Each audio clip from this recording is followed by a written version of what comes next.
We ended up getting into a big brawl. Oh, that night. I Yeah, remember. let me Yeah, I finish remember. because you weren't there. No, but I Yeah, understand but what you're you interrupting the were. interview. So, Sorry, I'm sorry, Dave. anyway, so sorry, everybody.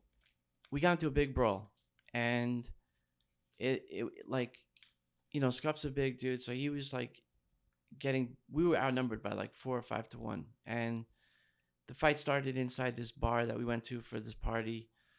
Obviously it spilled out into the street, and then like we were super outnumbered, and uh, I think Scuff was like against a car, and he was like mobbed up, or like everyone was trying to hit him because he was the biggest out of the crew that was there, and he's not afraid to fight. He's a fighter, and especially when he was younger, he was very very.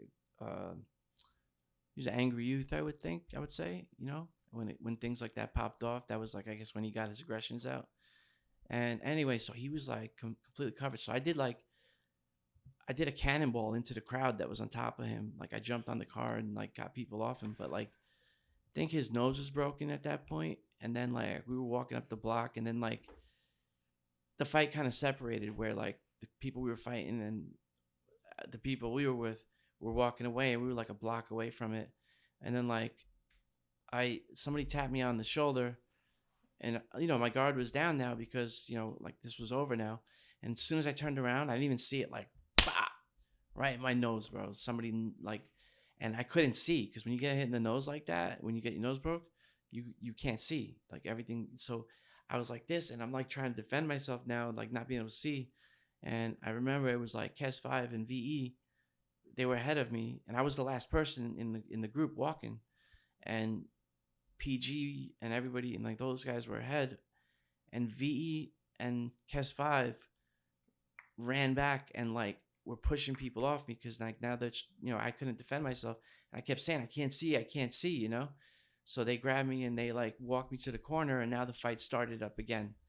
And like the kids, like some of the kids we were fighting, I'm not gonna mention who they were, like they, even though they outnumbered us, they pulled out like weapons, and they started like they had knives and shit, so we had to like skin, like dip out. And plus I couldn't see. Scuff's nose was broken. And I remember we got to the corner, and it was on Queens Boulevard by the Long Island Expressway, and it was the last place I saw VE alive. He was running up the ramp, and one of the kids we got into a fight with was running after him with a knife. But V was this fucking fast motherfucker, so V was like also a real big wise ass. So he was like running up the ramp, and he would like turn around and like tell the guy like, "Come on, man! Like, oh, you slow," or some shit. Like I don't remember what he said, but it was like, I remember like in my head like laughing. And then like I think we lost a few people. We lost Kes 5. I think Kes 5 went to the train station, and then I remember like me, PG was like, "Yo, we got to get out of here. We got to." So we ended up getting in my van. We got out of there, and like I still couldn't see that great, so I was driving slow. And then like me and Scuff ended up in the Wyckoff Hospital with the noses broken. And it was funny because we were like on stretchers, like laughing about the whole thing because we didn't care. And it's like fortunate and unfortunate that there was no cameras back then. But if there was like cell phone cameras, we probably would have had like a selfie of us with broken noses laughing. And then anyway, the next day was Puerto Rican Day, and that was when Bushwick celebrates really hard. And then that's when I found out my aunt passed away. So I went back to my mom's house, and I was there obviously because we had a loss in the family. So V hit me up like 8 o'clock that night, and he was like, "Yo, like, do you want to like go out, whatever?" And I was like, "No." I was like, I have a broken nose, so I'm not going out. And he was like, "All right, cool." And the next day, I think it was his mom's birthday or something. We were gonna take his mom out to Sizzler. Actually, she loves Sizzler, so that was like where we were gonna go. Anyway, so and I was very close with his mom because I was actually living in his basement part time at the time, and I still have a lot of freaking crazy polo gear that his mom won't let me touch down there because she left the basement as it was since he passed away. It's still like that. Um, So anyway, so I hung up with him maybe like 9 o'clock at night, and I said, "Yo, I'm staying home because my nose is broke." I said my aunt died, blah blah blah, and then I assumed he was staying home too because he was like, "I'll hit you up the next day." And then at like I don't remember what time, but it was late, and I was in the bedroom with my mom. I think we were having like a glass of wine, just talking about life because like I said, I wasn't living at home, so my mom was asking questions about what have I been up to and things like that. And the phone rang, and my mom would flip out. She would be like, "Whoa, who else calling so late?" So I picked up, and it was Kez Five, and he was like, "Yo," he's like, he just kept saying, "VE got shot, VE got shot," and I'm like, I thought he was busting my balls because we would joke about things really hard back then, and I was, and then he was like, I was like, stop playing around, and he was like, "Yo, for real." I was like, he was like, and then he said, he's like, "I'm calling you because," he was like, "I don't have his mother's phone number. So I only have the number to the basement, which is a different number where VE lived. He lived in the basement of his mom's house." So he was like, "Can you call Karen?" And I was like, "Yeah." I was like, "Is he okay?" I kept saying, "Is he okay?" And Kaz was like, "Yeah, yeah, yeah, yeah. He's okay. He's going to Wyckoff Hospital. We'll meet you there." So I was like, "Okay, cool." So I called up his mom. I said, "Karen," because she's a very emotional person in general. So I said, "Karen," I said, "Listen." I started off. I remember I told her, I said, "Look, Jimmy's okay." I said, "But he got shot." I said, and I said, I'm gonna come and pick you up, and we're gonna go to the hospital." So she flipped out on the phone. I said, "Look, they told me he's okay." So long story short, I went, picked her up. We went to the hospital, got to the emergency room, and in the meantime, I had beat my brother, because it was beeper days. It wasn't cell phones yet. It was 1997, June 8th to be exact, and I told my brother meet me at the hospital, and then I got to the hospital with VE's mom, and we got there, and outside was Kes Five, uh, Spot,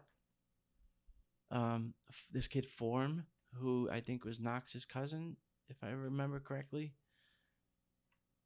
and I don't remember who else was there from that side of the crew, their crew.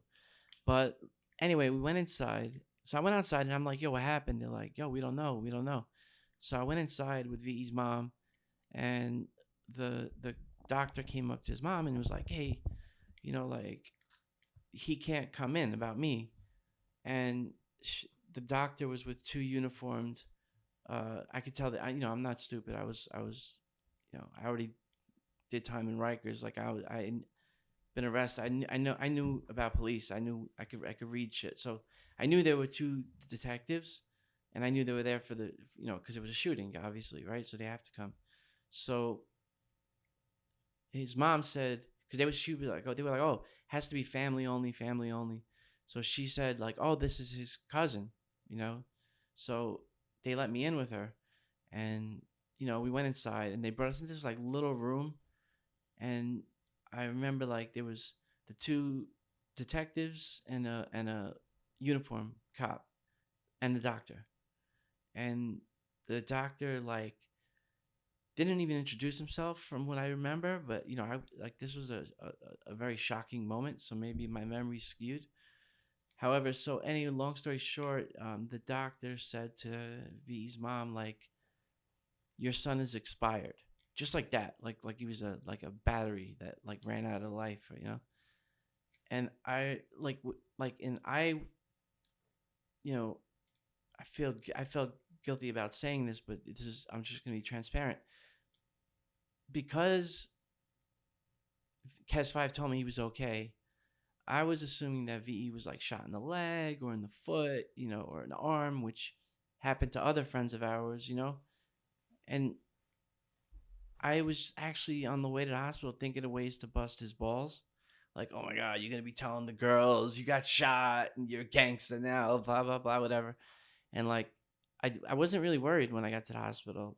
And, when I heard that, like, I don't know, it was like, felt that cold wave of, I guess, adrenaline or shock went through me. And then like I forced my way past the detectives, and they tried to, no, the uniform guy, he tried to hold me, and detectives were like, let him go, you know. And then like I just was walking like through the emergency room looking for the room to find him, because I was in shock and I didn't believe that it was, true. And then like I'm not gonna get into the graphics of it, because I don't want to upset his family and things like that. But like I found him, and like his eyes were open, and he was obviously dead. And um, the nurses were cleaning up, the blood, and like they ripped his clothes off. So it was like I'll never, it's an image I don't really want to talk about to the public of what I've engraved in my head. And I ended up, the nurse was like, "You got to get out of here. You can't be in here," or whatever. And I remember her saying something like that. And then like I ended up walking outside, and when I walked outside, everybody was there. Not everybody, because half of the people that were uh, at the shooting, the were in the police station giving statements, and the other half were outside the ER. So when I got there, my brother had just arrived, and I walked up to him, and like he said to me like, "Yo," like everyone was like, "What's up? What's up?" And I looked, when I got close to my brother, I don't know, I just hugged him, and like like this is actually the last time I recall crying, and I haven't cried since this story I'm telling you, and I just don't know how to release that anymore. But I grabbed my brother, and I just, like, when you're gonna cry, like your voice just like makes like a crack, almost like you almost can't talk. And like I didn't tear yet, but like I like the emotion like made my voice crack. And I remember like just barely being able to get the words out, like he's gone. And I grabbed him. My brother like pushed me away and looked me in the eye, like in shock, like what?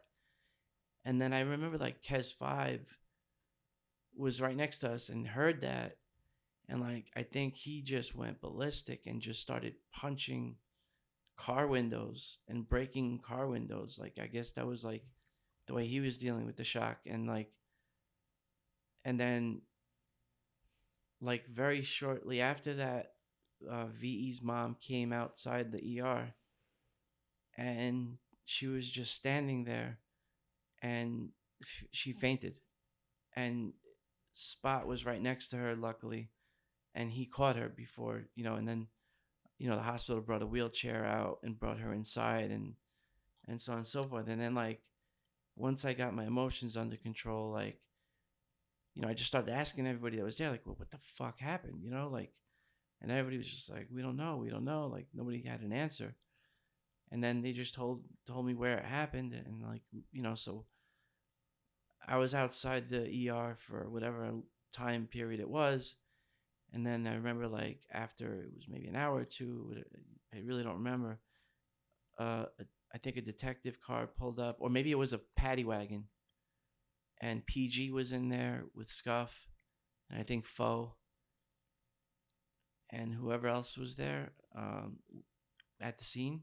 And that the police brought them there because they were finished questioning them in the police station.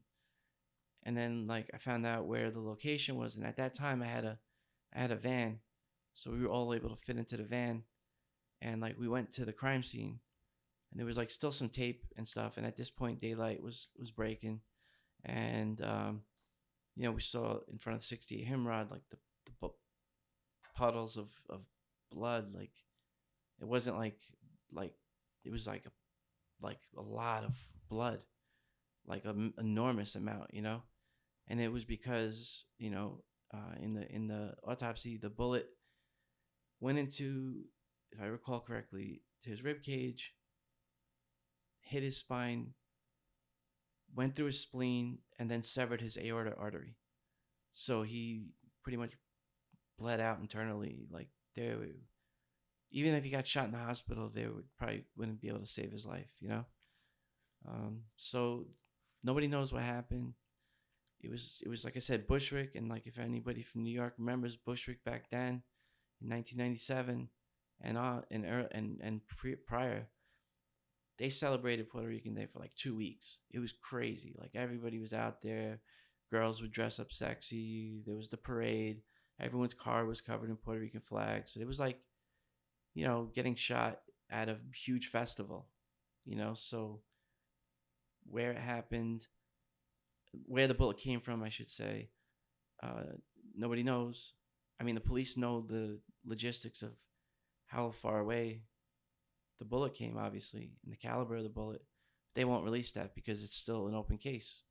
Uh, Even though it's been 28 years almost. This June will be 28 years. And anyway, that's unsolved. I'm sorry. I know I went into a long tangent about that, but I don't know why. If just that's the story about him. So it's unsolved and sad.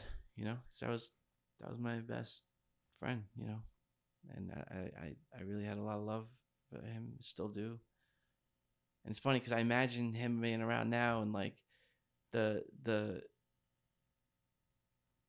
like when we were doing graffiti back then, we didn't feel like we went all city. We didn't feel like we were doing anything different than anybody else, And like it was like much later on when people were like saying like, "Yo, I really loved your feelings," or the things you guys did, like it was nice to hear later on, and I was just like, "Oh man," it's like not only that the VE, would like have appreciated that people acknowledged some of the stuff we did, but all the life that he lost and not being able to see his daughter grow up is horrible, and he was, I remember he was like, we were 19, he died on his 19th birthday, I think, or a week before. What was his birthday, the 14th? I forgot. It was a week later. So like he was 19, 18 going on to 19. And, no, he was going to be 20. He was. Oh, my bad. He was 19. So 18, 20. 19 going It was to a 20. week before his 20th birthday. I remember like when he would talk about how excited he was that he was going to have a child, and I was like in the mind frame like, dude, like I'm like, I couldn't fathom having a kid that time, like because the way we were living our lives. So I was just like, I didn't want to have a kid at that age, I was like, I had a whole different, trajectory, and but yeah, he was excited about it, so it's just sad, like that he was excited about it, and that whatever happened. Did a lot of things change for you guys after he passed, like graffiti, lifestyle, stuff? Yeah, so for me, a lot of things changed. I was still painting, but in '96, I had gotten locked up for some really serious stuff. Just I guess I'll just say it, like like I got arrested for 3 counts of attempted murder. Oops. 3 counts of assault in the first degree. Oops. 3 counts of assault in the second degree, and 1 count of maiming and menacing, which I don't really know what that is. It's just on the paperwork. Menacing. Maiming and menacing, yeah. Maiming and menacing. It's That's like menacing. yeah. You're like it's terrorizing. Like, but anyway, so in '96 this happened, and it was very unfortunate what happened. I didn't get caught at the scene. I got caught because somebody, ratted me out a few days later. But anyway, my bail was like $250,000 cash, and it was real serious. Like they were not letting me out, so I was just rotting away in Rikers Island, and ironically, he was in Rikers Island at the same time in a different building. He was in the 6th building, and actually, you were with Scuff, right? Yeah. And him and Scuff because you were allowed to write letters to different buildings, so we were writing letters back and forth. And I wish I had those letters. Actually, he might have some. Yeah, I got them. Where Scuff would like write on the like, "Hey, what's up, GIZ?" Like blah blah blah, and like I would write back like, "What's up?" and we would send each other letters, whatever. And was Kez locked up too, or no? He might have just got I think out Kez in was 96. either. Well, no, He overlapped he at was, some point. He I was think. out already because I remember I called you one morning and he was at your house. It was like a Saturday morning. I don't know. You and him hung out that one night, and I talked to him on the phone. He was already out from being upstate. Oh yeah. Oh yeah, he was. That's right. Okay. He was upstate when I was upstate. That's right. That's right. When I was upstate in '95, he was up there. So yeah. But yeah, it was funny that we were all locked up. I mean, not funny, but it was like, and then it was funny like when I was on the bus, like on the way to Rikers. Let me tell you, the first time you go there is intimidating. Like you don't know what to expect. I already did time like in Nassau County, and I did time. I was already in the Queens house, but Rikers had its own reputation. Obviously it was like very violent and fucking giant.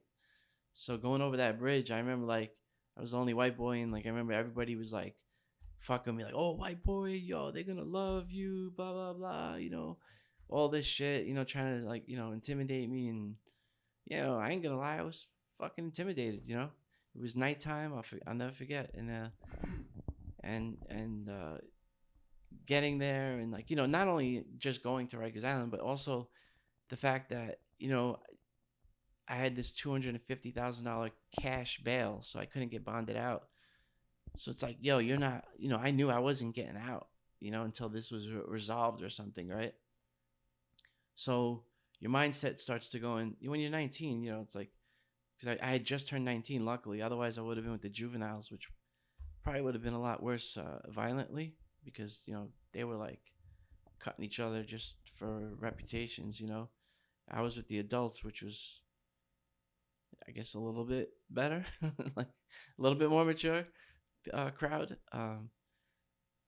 But yeah, so basically, this is to answer your question, was when I did get out, several months later, um, on bail, because eventually my bail was reduced.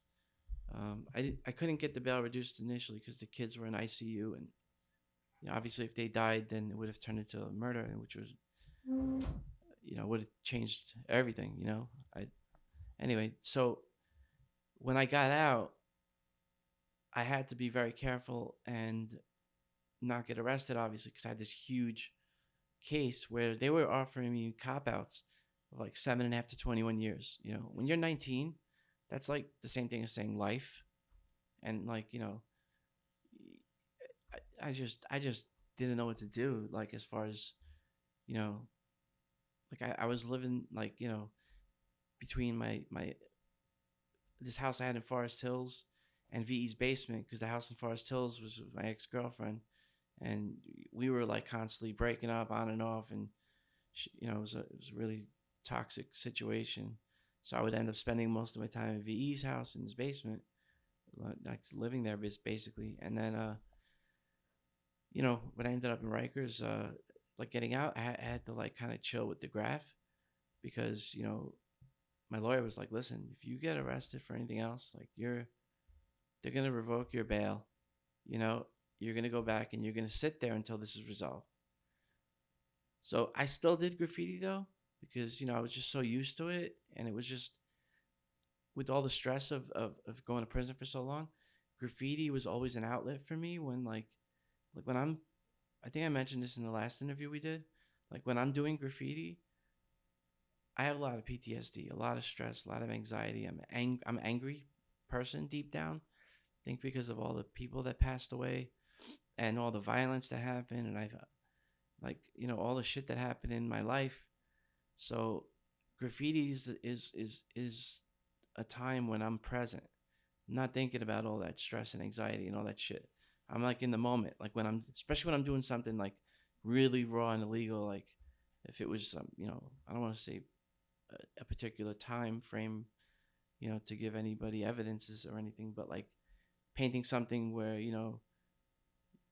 the I don't even want to shout them out. The people in charge of the graph prosecutions. I didn't want to give them any fuel, to come after me.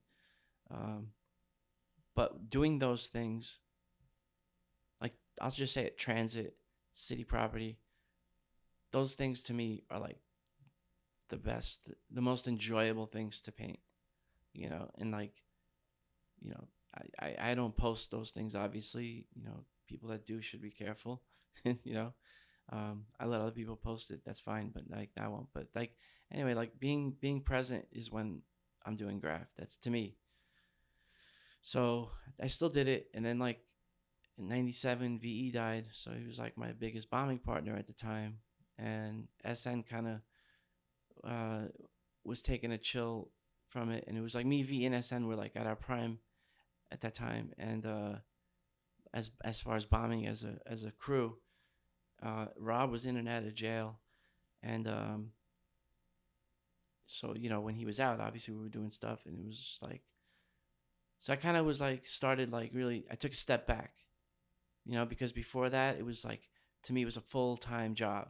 Like it was like we forced ourselves to go painting, even if we didn't want. If one of us was like, I don't feel like going tonight, the other two would force him, like, yo, you gotta go, like, and we did. And it was like, and it was just like a job. You had to steal your paint, you had to go, you had to know which spots you're gonna do, to do as much as you can in that night. We would burn through like 20 cans a night minimum. So we didn't have money. I mean, I had money, but like we didn't buy paint. We stole it. And then, there was a time when me and VE, we robbed, they had those wood savers, and the Teflon in them was like toxic. So like I think they recalled them or something. And then there was like a Martin Paints that was like collecting them in Jamaica, and they had like hundreds of them. So we found out, and then they were selling them for really cheap or some shit. So me and VE went in there, we grabbed some shopping carts and like loaded them up completely. I think Slash might have been with us, and we ran out of there with like a couple hundred cans, because we found out there was a back door, and like just loaded up his car. He had a Jetta, and it was like, we were like, yeah, we fucking had enough paint to last us for quite some time at that time. That's why you'll see there's a certain like era of our bombing history where you could see the colorways or all the wood saver colors, like, so and that stuff was great. I guess the Teflon in it, when you painted on brick, it was just it went over everything. It didn't matter what color it was, like it covered so well. Yeah, I got a question. Sure. So you guys were locked up at the same time, right? Yeah. Because you went in to Rikers and DESA was at a different building. He was already sentenced for a graffiti charge, so they gave him a year. That was the second sentence the first sentence he did when he got arrested with the newspaper cover thing. Yeah. That he did a year and a half. No, I did a year, and then it was on parole for less than a month, and then I was right back in. So yeah, so when he got out, he got locked up right away. I guess I got a question for both of you, which is, why do you think that they chased after DESA so hard? I know it's like they want to make an example and they want it to be one person, but like, why did it fall so hard on him when there's so many writers in New York at the time, and even to this day, and there's so many writers, doing a lot of work? Why was DESA's case so unique? In my opinion, and I'll let you tell your side, but in my opinion, was we were doing like, a lot of clean trains, so the Vandal Squad already had a hatred for us. Like, they would wait, like I said, like there were spots they would wait for us. Like one time there was a Vandal Squad guy, I think it was Iceman, right? I don't know. I don't know if it was him. I mean, I had interactions with him. Anyway, long story short, like they would.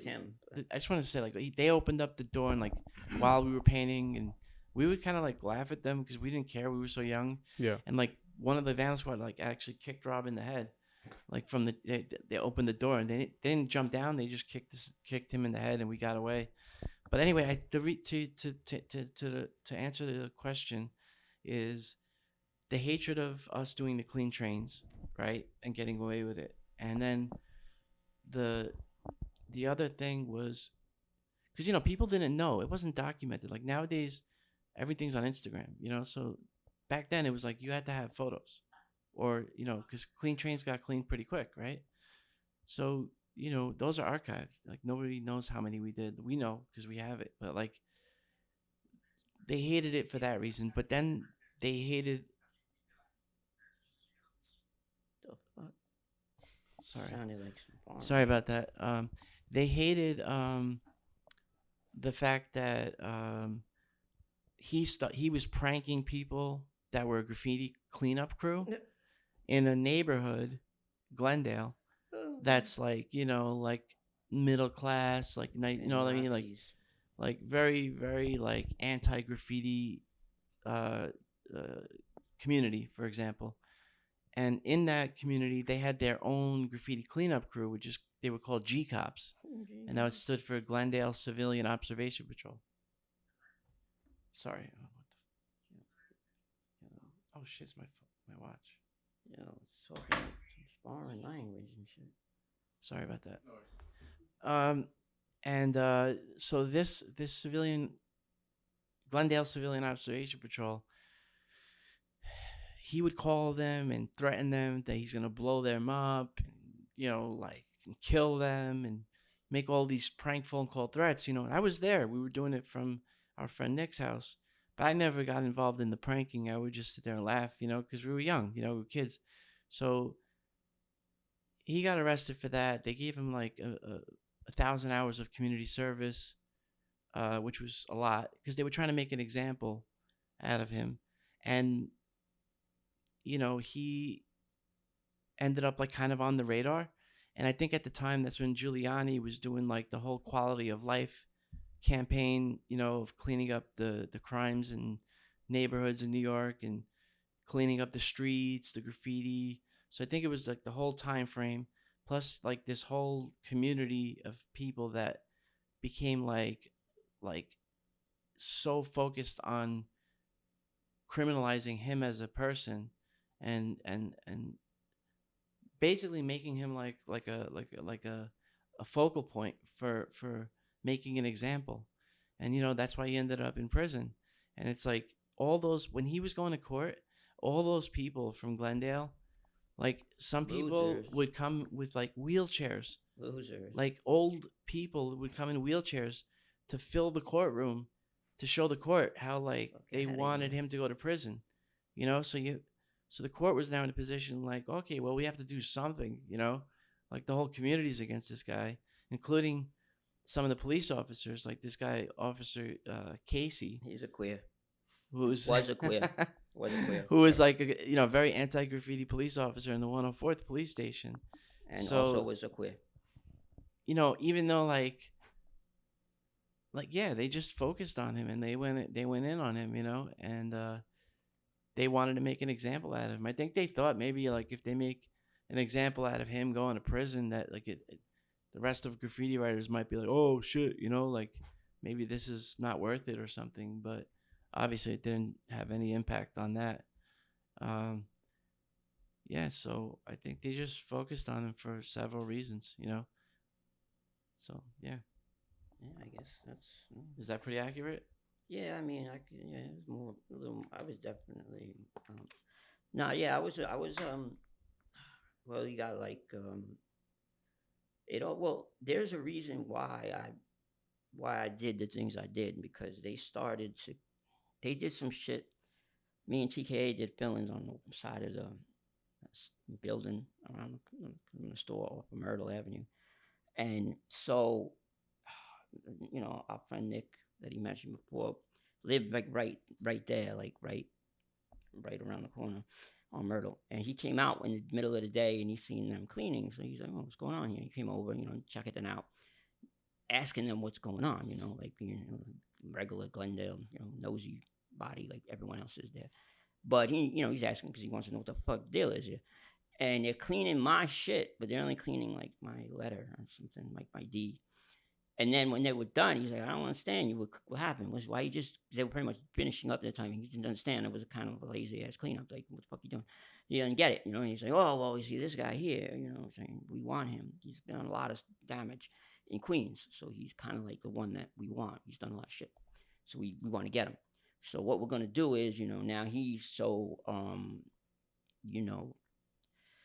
the fuck is the word? I'm so, I'm just I'm going to be back right away.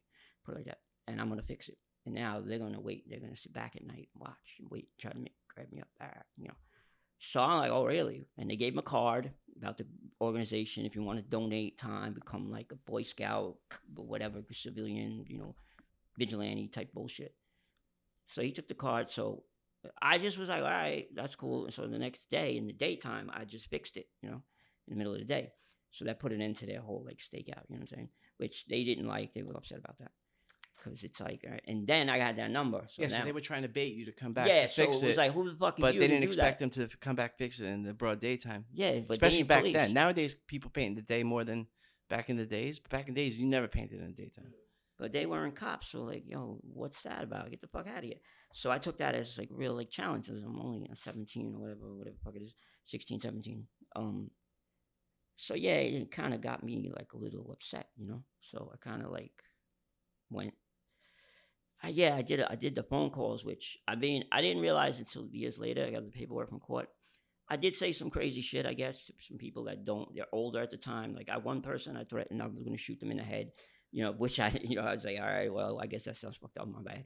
Then the other one, But yeah, he I was would gonna not I was say it gonna blow, lightly. Like blow he that would one house scream up. it. 'Cause Yeah, I was there. like, I yeah, heard we it. tried to be real, Like he was like intimidating and realistic. crazy, Like, you know, because I was a little like off the wall back then, more than I am today. So yeah, I threatened to blow the other person's house up, and I did some other shit. But yeah, the violent shit, I would say, yeah, it was a little much. I guess today, and I don't look at it, but it's kind of funny, you know. but we were kids. Yeah, fuck them anyway. They did anyway, whatever. I mean, but yeah, like I said, it wasn't like I did what I did. I was doing what I was doing. It's wrong. Graffiti is wrong, but I think it was wrong for them to do that. You know, to me. So Yeah. Yeah, it seems like it seems over the top. Yeah. then So in that, my but opinion, that's only also, one part, and then I had the other part with the transit system and the Vandal squad. Like I kind of really became a pain in the ass, like with, you know, and then writing well, at the time he was a sergeant. He wasn't a lieutenant, not Lieutenant Mona back then. This is when he was a sergeant Mona. and there was Tom and So- Jerry who hated. Oh yeah, Tom and Jerry, those fucks. I those hate Vandal them. Squad They're guys. dead. And I don't know who anyone missed them. I don't, fuck them. They're dead. Anyway, I'm happy for that shit. Those two were another two bunch of piece of shits, as far as I was concerned. But anyway, like more than any other ones, I think they're just fucking. They want to be your friend. Want to be your friend? Like get the fuck out of here, you're my friend. Yeah, fucking asshole. But Anyway. I want to interrupt. I want to say Why? something. Why? I'm talking. So- No, hold on. Whoa. Okay, go. It's like I was just want to say, like, now, like when it comes to like Mona, I used to fucking write, you know, Mona, like, cause our friend Jay, he did a campaign. He was like that too, and him and his other boys at one point with the whole Mona campaign. So it was kind of like I kind of picked it up and ran with it. You know, Mona has AIDS. Mona has everything. Mona smokes crack. Mona, you know, all that shit. You know, Mona did everything. You know, Which, Mona mind did you, it. Mona and these guys would actually be the people that would come and take the photos. For Yeah, like evidence. Mona was the head of the whole shit. Like, you know, because he became a lieutenant eventually. So he was, you know, Brooklyn and Queens mainly, or even the Bronx, I guess. But there was different squads. So, but they covered Brooklyn and Queens pretty much because they worked at, I think, Coney Island Yard. And so, you know, yeah, I was a real nuisance, not only just hitting the trains, but I'm hitting not just the yard, I'm hitting them when they're at the station. So by the time they pull out, I hit like 4 or 5 cars. I did fill-ins, I did outlines, and I would do like 7 in a row, some 8 in a row, you know what I'm saying, and morning rush hours. So now it caused like, you know, they were coming back from Coney Island. They would go to Coney Island, either 3060 Coney Island or Bay Parkway back then. So they would go to 3 different destinations. So now they're all coming back. So at that time, they'd wash them clean them at the station at the last stop because it was just like, you know, that many cars. So, but now they just send them to Broadway Junction, you know, because it's too much. So, but that time it was like, so when the first one would come back in, they would be there ready because they knew it was coming. So they pull it in and have to face it facing the platform because I did it facing the other way initially. So now that shit sits there. They got to clean all the cars, but you got like 7 more coming, you know, with the same amount. So it was like they just had to pull them back out and put them in service. So it was like a thing where I was really causing it to like force them to do that. You know what I'm saying? Or they'd have to put some in the yard, but most of them, they would just be running back and forth. And which is bad because their policy was to not let trains yeah, that are and painted to run. we were making it happen that it was running. And they would, on the weekends, they would go to Maryland Broadway and yo, you hit it on a Friday night, that shit would run all weekend, like back and forth. It was crazy. I couldn't believe it, man. Like Sunday, I'm looking, the train went by. I was like, yo, I still got feelings on that. Yeah, train. we had it dialed in. Yeah, like, we had a good knew. thing, and we just kind of like I don't think peas anyway, but I'm just saying like it was just crazy but that caused a lot, and the shit would write in Mona's name and made it personal. And now I can understand, you know, I'm older, you know. Back then I was just like, you know, and you know, I'm a teenager, and all teenagers are stupid, you know, no matter how smart they are by book wise, but.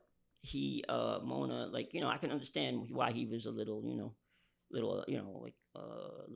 upset with me, you know, but, yeah, and then I'd call him and, like, I think, yeah, what'd you say? He said to me one time some shit about, oh, yeah, well, you know, you keep it up, Rob, you're going to go to jail, and you're going to go, I was like, who goes to jail for graffiti? He goes, I don't know, man. You remember Tez? Tez was, I think, still alive at the time. So Tez 3D went to jail for graffiti, blah blah blah. And I'm like, well, hey man, I don't know. He must do something else. But he goes, nah, well, just keep it up. You'll find out because you really like, because I'm calling them, and they know it's me. So it's like, I mean, it's kind of like one of them things. And but then it was like to the point where they were, it was bad. They were there, like, I don't know, some few days a week, like waiting for me and following me and us, like, us. But they wanted me, but they would follow us. And it's like, they would be sitting there, like, by Fresh Pond Road by the station, because they knew where we were. We were in that little general area. So once they'd catch sight of us, they'd pick up our trail and they'd follow us. So now, you got to disappear. You know what I'm saying? Sometimes I would, like, have to do things to just lose them. You know what I'm saying? So they would follow us. And, like, I mean, one day, I don't know if you were there, we were going to this dude's house where I was living in Glendale. And, fucking, Rory and Eric. Lived on right there where I was living at one point. We were going to his house, and Den was with us, and we like, they cut school or something. I just wasn't going to school, so I didn't even consider cutting. That was just what I did. It's So funny, we were going Jamie, there. that girl Jamie used to live there, and her brother has actually turned into a Vandal Squad sergeant. Who's that? Saracey. Oh yeah, okay. So we were going there, and I saw them on Fresh Pond Road, and I started laughing, and it's like, and I stopped because they were in an MTA, a transit car, but it was like a station wagon type one or some shit, but it was actually marked. So I was like, yo, dudes, what's up? Like, it kind of defeats the purpose of you being in plain clothes. Like, what's this going on? Something about the budget, made a joke back. I was like, all right, man, well, happy hunting and all that. So they followed us, but we went through the oval, Farmers Oval, cut to the tracks, walked down the freight tracks. Yeah, I remember that. Then we're walking down the lanes and the freight trains instead of the road, so the workers or police don't see us, Long Island Railroad cops. So I don't know which one of these knuckleheads, because we bought those iced teas, on Mike and Maria's deli. Yeah, they had those old school carton iced teas. Sunnydale, for anybody that remembers Sunnydale, fucking iced tea, fruit punch, and lemonade. So I don't know who it was, Dan sent one of these momos. They threw whatever they had left, like a half a thing, out between the three freight cars, right? So at that moment, the Long Island Railroad detectives were happening to come down the road that you can drive down. So they threw it, and they saw that, and then they stopped. And I was like, yo, what did you just do, yo? Yeah. So now we got down to the end of the lane of the freights to cross out to the exit, to the street. And they pulling right up. And, like, now, I think we got some. I don't know who got summonses. I don't know if I got one. Few of us got. But anyway, and then I look, and across the street, these motherfuckers are in the car watching us. Yeah, remember, on the top by traffic, right? No. We were on the other end. This is in the Glendale side, not the Middle Village. That was probably a different time. But this time, they're sitting there watching us, and they're watching us get, So it's just like, and that's what they would do. And then they would wait up on Fresh Pond Road Station, and they would wait to see when the train pulled in, if the back half of the train, like the 4 or 5 cars, whatever it is, because only 8-car trains, So it's like, when it pull in, they would see if anything was on it, because then they would be able to, like, try to get to the next stop, I'm saying, to kind of, sneak up on me or whatever. And so it's like, those are the things they would do. They would be up there watching, and then it'd be like, then they have people in the cars in the street. But it was like, it was to that degree that they were, like, staking me out, like, following me. So it was kind of like, that's a lot, Back then it was just like, whatever. But I get it now. It was a lot. Like, I caused it, that was being annoying. But, you know what's, like, sad about the whole thing, and I could say this because I know him for a very long time, is that putting somebody that literally he wasn't like a criminal, like, like, that belonged in to go upstate, upstate, not state, not city time, state time, right? And, like, to put a young kid, like, it just changed him. I saw the change, of, like, who he was before he went to prison and who he was when he came out, and then he got locked up again, and then did another year in Rikers, you know what I'm saying? And it's like, he ended up, like, really changed him, you know what I mean? Well, they try to break you in jail and prison in a good way, like a way where they want to get you to be reformed, which is bullshit. So they got that way of breaking you to not come back to do good. But it always does the opposite, breaks you in the other way. You know what I'm saying? You either be bitter. Some people come out and just do dumb things. Like they don't Like give I a shit. remember one of the things when he got out was like he couldn't walk like more than 30, 40 feet without turning his back and seeing who's behind him.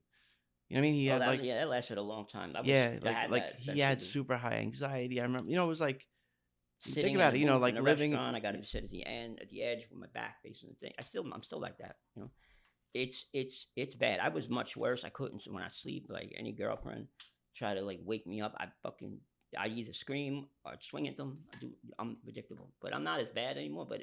And all of that shit doesn't happen until you get out. As the months go by, little things start happening. And it also made him violent more than he was, before. Like before, he's not a troublemaker or nothing like that. But like if something pops off, you better watch out. This motherfucker's crazy. He'll fucking razors will pop out. Fucking like bad stuff. Like I'm not gonna mention things that he did because he got away with it. But like, yeah, he's Yeah, man. cool, calm, and collective. But he like people fucking with me, man. after prison, he changed. And Yeah, that's something I was gonna ask is Yeah. how prison affected both of you guys. How being in there and then getting out. I remember during our episode you were talking about how like when you got out, that's when you first tasted freedom. Yeah. Like you felt like what it really tasted like because it had been taken away from you. And then, it was a while ago, but when I talked to DESA about his prison experience, and it was just like kind of similar to yours, like a living hell, and changed you and changed your outlook on life. So that's actually one of the questions I wanted to ask. Yeah, so like it changed my life. Honestly, like I don't know, I think about it a lot now as I'm older and as I reflect about it because I'm in the middle of, uh writing things down for a book about me and my friends growing up in the 90s, like I'm trying to document everything, so I'm reflecting on a lot of things, and it's like, so I think that like for me it was almost like it if I didn't go to prison in 96, I might have been dead or gone to jail for a really long time, because at the time, like I was involved in towards the end of like my selling drug career, I was getting involved in like big sales, and it was getting like I could feel like it was getting dangerous because I was out of my comfort zone as far as that goes, and I was dealing with people, that were like, when you get into like the level of kilos and things like that, like obviously there's more money involved, more risk, not just like police wise, but like getting robbed, you know. So I felt all that happening, and I actually remember thinking like, yo, I better stop doing this. But then I ended up getting arrested, and when I got out, I just got out of that whole lifestyle, and it's like, also changing. I met this girl that was a blessing in disguise, because she took my focus away from like doing a lot of things, and I spent a lot of time with her, and she lived in a different neighborhood, and it's like, really redirected my life, and it was difficult for me because I was used to doing whatever the fuck I wanted, to now having some level of control. I mean, look, I still could have done whatever I wanted, obviously, but it would come with a price if I get, jammed up. So, I ended up like, I started like, you know, doing what my lawyer said. He's like, listen, you're out on bail. This is going to be like at least 2 years of court, So do what's going to look good in court, go to school, do this and that. So, I ended up going to college, getting a job, doing everything I could to look good on paper. But that actually transformed into not just being good on paper, but being good for me as a person, you know? Learning is always great, right? So I ended up just transforming a lot of things, and I stopped hanging out with the people that were still doing toxic things that I could have, easily got, like, just by being with them, getting locked up, people that were always involved in violence and loved it, and I had to remove myself from that. So it changed my life in a good way, on that level. So as far as Rob goes, Yeah, I think like be doing. Not that I wanted to go through that. It's kind of sucked because it's stress. It's a horrible place. Be, but I think it made me better. Like maybe I got more like some good things out of it. You become like more of a more educated, more you're more like advanced than the average person. You're not so like in a bubble. You know what I'm saying? You can know what could happen, how bad things could be, the things you've seen, witnessed, the way you just become a little bit higher, like educated, whatever it is. You're just so that's like I took that as a good lesson. Not that if you had to go through it, better to do it when you're young, and not just like our friend Sen. Unfortunately, he's a professional inmate. He just can't always in prison. Now he's back. He's in there now. He's like his fifth state bid. He's got 5 DIN numbers in the system. It's like he spent half his life in prison. Sad, but he's done more time in prison since I've known him than time outside of prison. Yeah, it's sad, and it's like right now I think it's 23 years. And I told him, I was like, yo, at least like I went Combined. away for something I believe in, I care, I do. You know what I'm saying? I don't. It never stopped me. You know what I'm saying? They're not gonna. You know what I'm saying? But you, unfortunately, what'd you go away for? Nothing. What'd you do? How the hell you tell me to mute my phone and all this blah blah blah, and you got the wow. Well, you Let me were, sit you up were, a little. You were an hour and a half late, so that alarm was Yeah, supposed to be. yeah. Prove it. But now we have a Prove it. I canceled my meeting, so now we can come talk. on, you're making me feel bad now. Give these guys you're gonna make me 5 forget hours what I to was saying. have a here. nightmare editing situation Come on, now. This guy, he's so full of shit right now. I wasn't late. One thing I want to say wasn't too. late. I wasn't late. I wasn't done actually. Okay. Send, pray for you. I don't really pray for you, but I wish you the best. But because I don't pray. But what's the other thing? Oh, about what I got good out of it. Like that was the one thing, and then also I never stopped. Clearly, why should I? You go. You got to pay the piper. I'm the one that's got to pay it. So what's the fucking whatever? It's just that too much karma and too much fucked up shit was put on me at such a young age. I did things, what I'm saying? Like I did the, whatever I did, but nah, man, it was just too much. And I don't ever gonna believe and agree with. I mean, I agree now that I could see, it was a little much for me to do certain things, but to send me away for that to prison, it's like they give you 1 to 3 years. That's 3 years, you got to do every day, every minute in state, shit, you every minute of that. They want it either inside or out, parole or in the prison. So it's like, but other than that, like, that shit didn't change me, like, because obviously, like, I probably got worse, I definitely got worse, because when I told my lawyer the last time I had an incident on the court, they had no other deals but 6 months, 5 years probation or a year in jail. So I told them, I was like, I'm not taking 6 months and 5 years probation. I'll take the year if I have to go to jail. I'm not doing that other shit. I'm not doing probation after 6 months. I'll do a year. But, she's a good lawyer, same lawyer he got, Stacy Richmond. She's the best. Like, Stacy Richmond, shout out. Yeah, Stacy, yeah, it's Richmond. She's good. I mean, she makes shit happen.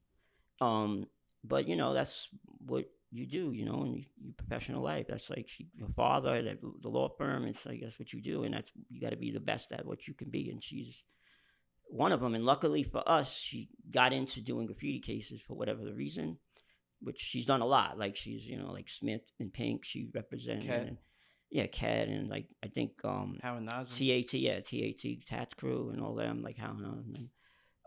And a lot. I think even Cost had her one time. I know. Yeah, Cost used her. A lot of people, and and I know she's like a murder lawyer. Yeah, well, she everything. Has a soft spot for graffiti represents writers. rappers and all that shit. So that's because her dad was in like a mafia lawyer. That's how his dad came. Her dad came up. So, and anyway, and back to that. The rest of what I was saying about it made me worse. And I was telling her one day when I was going to court, I met up with her, so we sat and for a few hours talking, and and basically she got like a lot of like, what I told her. She kind of like got a good idea of what kind of person I am. So, and I just told her, I'm like, listen, if I gotta go to jail, I'll go to jail. What am I gonna do? I'm not scared. I could do it. but I don't want to. I won't fucking do that. It's like it's a waste of time. But I'm just gonna say, like, I'm not gonna stop when I get out. Definitely, I'm not gonna be. I'm gonna be worse than ever when I get out mentally. Bad, worse than every other, all the other times, because it doesn't do no good for you. So basically, she understood that. So and I was just like, that's basically the gist of it. So she went and got me I went to a drug thing and got detoxed, or drug, got clean, and went to outpatient. So I was clean for a little while, which was good. It was it was actually hella, felt good, but it was mentally hard. Like I wasn't the same person. I was not like, it's just weird. Like you just see off. You see more. I wasn't like, so. I don't know.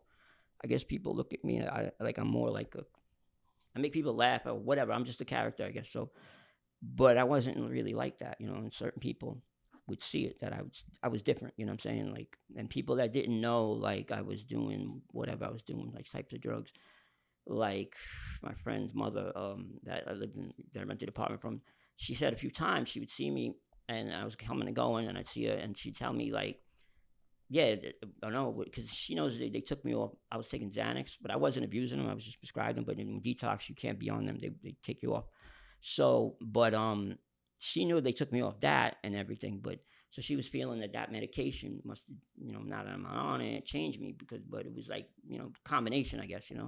So she could see it in my eyes, like, too. When she looked at me, it was like, just, I wasn't there sometimes. Even my brother, he lives in Atlanta, comes to visit and see me. He was just like, yeah, you're just not. It's the same thing. You're not there. I don't see you. Like, you're not the same person. I don't know. Maybe you should get back on the medicine. But it was like, it was just, yeah, fucked up. So, but anyway, other than that, like, I was just not gonna, not gonna, do well when you come out of shit. So that's the only shit that changed me. Like I said, I had like a lot of real paranoia issues about. And then one of my ex-girlfriends one day let me know, and she was like, Rob, why you're so fucking paranoid? I'm like, I stopped. I was like, yo, I got to hear this. When she told me, it was like, yo, fucking genius. She goes, because you're always doing something wrong. And I was just like, wow. Even though I know that, but when it put to you that way, I'm like, yeah, you're right, man. That's fucking was so genius. I just like, but it, it's just weird, like, but that really hit me, and I was like, yo, you're so right. Because I'm looking behind me, crossing the street.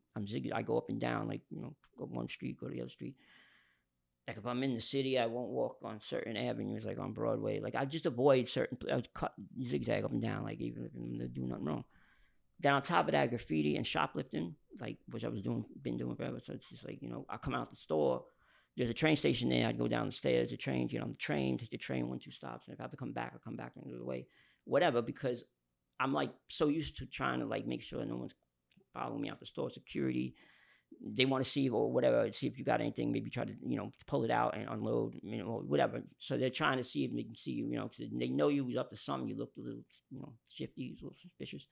So, but anyway, I'm so used to like trying to like avoid that happening, and then whatever, and then the graffiti and all that. So it's just kind of you get conditioned to be a certain way, and it could get exhausting, and eventually, it did. So I had to take a break. But it's just like, but it's just like crazy, like that mixed with all the graffiti paranoia that you get, drama, and then incarceration drama, paranoia. But yeah, I don't know. Other than that, like, that's about all that really did to me. It just made me worse. And yeah. It sucks that we both have felony convictions now, so it's like I can't vote. Oh no, I think. Well, maybe I don't know about your crime. I know I can't. Your crime, yeah, because it's violent. Yeah, but like my crime, I think I can vote now, but which I wouldn't never vote because I don't believe in it. So Stacy's actually trying to get that removed. Well, I just can't. I can't vote for like people like Trump. Like, he's just. He'd be good if he just had like his own show. You know what I'm saying? I'd be with it, But who? Trump. Huh? If Trump had his own show, because he's just too much, But as a president, I don't know what this guy just does. He just wakes up and says, anyway, "I'm gonna do this." That's not stopping you. We're not going into politics. Yeah. Well, anyway, thank you, Dave. But we should. I'm gonna go on mute now. Yeah, I guess why do you guys still care about graffiti to the level that you do when you've been through so much with it? Been through so much ups and downs and a lot of downs, and it's like the high of fame and the high of street bombing and the high of being known. Like, you guys have been known, you guys have been street bombed, you guys have been like in my brain, like maybe that high is over. So what keeps you going when like it's still a huge part of your life and it's still a huge passion, and even in your art, like you're using it in all the projects that you do. It's like the backbone of it all. Why do you guys still keep going? Yeah, well, for me, I just do it because I love it. Like that's it. I mean, it's just if I get an urge and I just it could be like 1 o'clock in the morning and I just get up and I just want to go out and do something. I'll it's just something you want to do. It's like some people want to go, you know, skydiving. Some people want to go, I don't know, race car driving or whatever their thing is. My thing is graffiti. It's where I'm present. It's where I love it. And I don't do it for fame. Uh, uh, when I was younger, yeah, of course I did that, but now I don't. And like you said, like when it comes to my artwork, I feel it's very important for me anyway to always incorporate, like, even though I'm doing like a fine art level of things, to always keep the graffiti in it. Like my sculptures are like fine art and very hard to make, a lot of work, so on and so forth. But it's my throw up. Like I keep that aspect into it, and no matter what I do, whether it's a giant canvas or like I said, a sculpture or whatever it is always going to be a level of graffiti in it, because I feel like a lot of graffiti writers that transfer into the fine art world, they completely change into becoming an artist that does something completely unrelated to graffiti. But I want to keep that in there always. So yeah, that's for me. It's not about fame right now. Like I don't I don't I don't do it for that reason. I do it because I love it. It's so easy.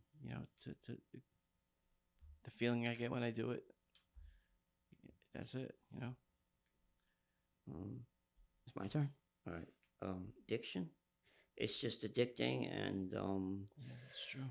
like I said, like too much bad shit was done to me. It's just kind of like I'm just, and also like I don't know, a lot of this shit about $1 million vandal. Like that person, well, that person don't exist. Never, probably said this already. It doesn't exist. Not a real person. It's just fairy tales. So like I don't care about that title. It's just kind of like but it's like a black cloud over me. It's just like everyone goes to that and be like, yeah, but you made that kid. It's like every time they're going after that person, that kid, that troublemaker. But it's just like whatever. If that's what they want to do, it doesn't. It's stupid. But yeah, it's about like this shit is addicting. It's just, and it's just is who I am, me personally. Anyone else does it, they got a good job, they stop, they got a kid, they got a family. That's like for me, I don't, I just, that's a good reason to stop. I can't never say nothing bad about something like that. But the other people that get arrested, they get community service, like, I mean, nah, man, just don't do that. What are you doing to yourself? Stop it. Like they quit, and it's like because they got arrested when they got community service, and went to jail for a few days. What's wrong with you? Like, what I'm saying? You were like running wild, and then you got like those people that just quit. It's like there's too many of them that come out. It's like every 6 months, it's like their career's over. A summer, it's like they write, they quit, and that's why I don't really do things with many people. I just keep it a certain amount of people. So very,